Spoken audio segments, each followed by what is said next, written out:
Tamil and Suresh രാജകുമാരി ഒരുമിച്ച് തിരക്കഥ എഴുതി സുരേഷ് രാജകുമാരി സംവിധാനം ചെയ്ത് തിയേറ്ററുകളിലേക്ക് എത്തിയ സിനിമയായിരുന്നു സിറൈ.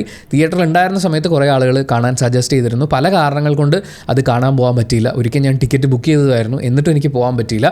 എന്തായാലും ZEE5 സിനിമ അവൈലബിൾ ആയിട്ടുണ്ട്. അങ്ങനെയാണ് ഞാൻ സിനിമ കാണുന്നത്.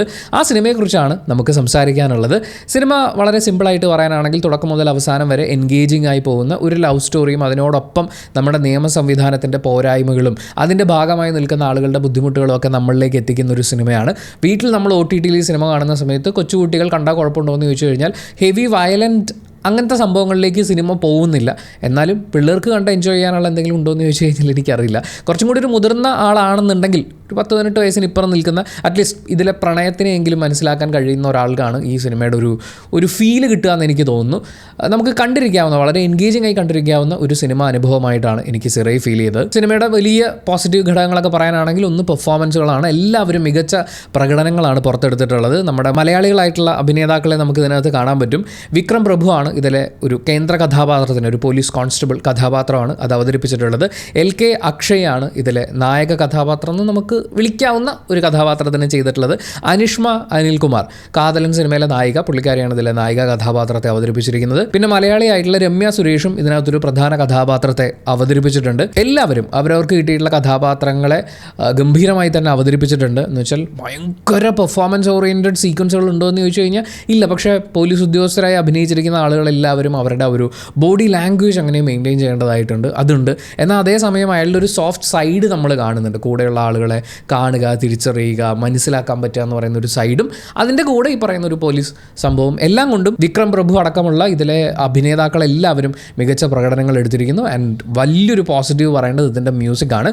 ജസ്റ്റിൻ പ്രഭാകരനാണ് ഇതിനു വേണ്ടി സംഗീതം ഒരുക്കിയിട്ടുള്ളത്. ഈ സിനിമയുടെ ആ ഒരു മൂഡിനെ അങ്ങനെ ബിൽഡ് ചെയ്തുകൊണ്ട് പോകുന്നുണ്ട്. ആൻഡ് വിഷ്വൽസ് ഈ സിനിമയ്ക്ക് എന്താണോ ആവശ്യമുള്ളത് അതുപോലെ ഡെലിവർ ചെയ്യുന്നുണ്ട്. ഒരു കാലഘട്ടത്തിനെ കുറിക്കുന്നുണ്ട്. എന്ന് വെച്ചാൽ 97 നടക്കുന്നൊരു പ്രണയകഥ, അതിനുശേഷം സംഭവിക്കുന്ന കാര്യങ്ങളൊക്കെയാണ് നമ്മൾ സിനിമയിൽ കാണുന്നത്. അപ്പോൾ അതിനെ ന്യായീകരിക്കത്തക്ക രീതിയിലുള്ള നമ്മൾ സ്ക്രീനിൽ കാണുന്ന എല്ലാ കാര്യങ്ങളും നന്നായി തന്നെ വന്നിട്ടുണ്ട്. ആൻഡ് ഇതിനകത്തൊരു ലവ് സ്റ്റോറി ഉണ്ട്.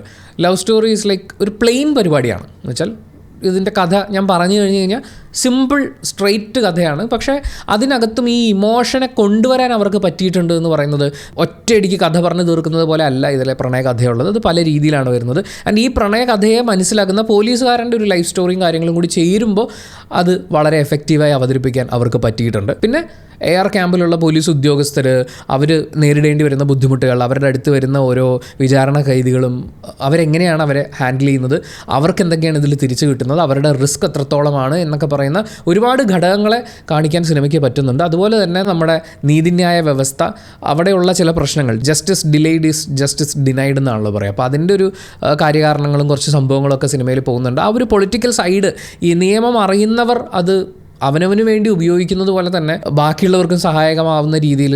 ഇതൊന്നും ആർക്കും അറിയില്ലല്ലോ. നമുക്ക് ഒരു സാധാരണ ഇന്ത്യൻ പൗരൻ അറിഞ്ഞിരിക്കേണ്ട ബേസിക് റൈറ്റ്സിനെ പോലും അറിയാത്ത ആളുകളാണ് നമ്മളിൽ ബഹുഭൂരിപക്ഷവും. അപ്പോൾ അത് അറിയാവുന്ന ആളുകളത് പറഞ്ഞു കൊടുക്കുക, ഉപകാരപ്പെടുക എന്ന് പറയുന്ന ആ ഒരു ആംഗിളിലൊക്കെ അങ്ങനെ കുറേ കാര്യങ്ങൾ ഈ സിനിമയിൽ അവർ പറഞ്ഞു വെക്കുന്നുണ്ട്. ഈ സിനിമയുടെ മൊത്തം തീം പരിപാടികളെല്ലാം നല്ലതായിരുന്നു. നിങ്ങൾ OTTയിൽ കാണുകയാണെങ്കിൽ ഈ സിനിമയ്ക്ക് കുറച്ച് സമയം, അതായത് നമ്മുടെ അങ്ങനെ ഒരു വാച്ച് ഡിമാൻഡ് ചെയ്യുന്നൊരു സിനിമയാണ്. നമ്മുടെ ശ്രദ്ധ അങ്ങനെ പിടിച്ചു വെക്കാൻ കഴിവുള്ളൊരു സിനിമയുമാണ്. പക്ഷേ എനിക്ക് ആകെ നെഗറ്റീവായി ഫീൽ ചെയ്ത ഒരു കാര്യം, അത് ശരിക്കും പറഞ്ഞാൽ മലയാളത്തിലെ കുറച്ച് വെബ് സീരീസുകൾ ZEE5 അക്വയർ ചെയ്ത് കണ്ടപ്പോൾ ഇതൊക്കെ അക്വയർ ചെയ്യാൻ പാകത്തിന് ആരാണ് അവിടെ ഇരിക്കുന്നത്, മലയാളത്തിൻ്റെ കണ്ടൻറ്റിന് ഇത്ര ഉത്തരവാദിത്തമില്ലേ എന്ന് ചോദിക്കാൻ തോന്നിയിട്ടുണ്ടായിരുന്നു. ഏതാണ്ട് അതുപോലെ തന്നെയാണ് ഇതിൻ്റെ തമിഴ് അക്വയർ ചെയ്യുന്ന ആളെക്കുറിച്ചും ചോദിക്കാൻ തോന്നുന്നത്. 480p ഞാൻ ഈ സിനിമ കണ്ടുകൊണ്ടിരിക്കുന്ന സമയത്ത് ക്വാളിറ്റി കുറവാണ്. അപ്പം നമ്മൾ സാധാരണ നെറ്റ്ഫ്ലിക്സിലും ആമസോണിലും ഒക്കെ ചെയ്യുന്ന പോലെ അതിൻ്റെ സെറ്റിങ്സിൽ ഞെക്കി നോക്കുമ്പോൾ 480 240 മാത്രമേ ഉള്ളൂ. അതിന് മുകളിലേക്കൊരു ക്വാളിറ്റി ഇല്ല. അതായത് തിയേറ്ററിൽ നിന്ന് ജസ്റ്റ് ഇറങ്ങിയിട്ടുള്ളൊരു സിനിമ, ഇത്രയും ടെക്നോളജിക്കൽ അഡ്വാൻസ്മെൻറ്റ്സ് ഒക്കെ വന്നുകൊണ്ടിരിക്കുന്ന ഒരു സമയത്ത് നല്ല ക്വാളിറ്റിയിൽ അപ്ലോഡ് ചെയ്യപ്പെടുന്ന സിനിമകൾ മറ്റെല്ലാ പ്ലാറ്റ്ഫോമുകളും പ്രൊവൈഡ് ചെയ്യുമ്പോൾ ഇത്രയും അഭിപ്രായം കിട്ടിയിട്ടുള്ളൊരു സിനിമ കാണാനെടുക്കുന്ന നമുക്ക് അവർ തരുന്നത് 480p ആണ്. സീരിയസ്ലി നിങ്ങളിത് അറിഞ്ഞുകൊണ്ട് ചെയ്യുന്നതാണോ അതോ ഇത്രയും കഷ്ടപ്പെട്ട് അവരൊരു വർക്ക് ചെയ്തിട്ട് അതിൻ്റെ ക്വാളിറ്റി 480 ഫുൾ HD ഒക്കെ തമ്മിൽ വ്യത്യാസം വരുമ്പോൾ ആ ഫയലിൻ്റെ കംപ്രഷൻ മാറുന്ന അനുസരിച്ചിട്ട് അതിൻ്റെ ഓഡിയോയിൽ പോലും ഡിഫറൻസ് വരും. എന്നിട്ട് എനിക്ക് എൻജോയബിൾ ആയിട്ട് തോന്നി. എന്ന് വെച്ചാൽ എൻഗേജിങ് ആയിട്ട് തോന്നി.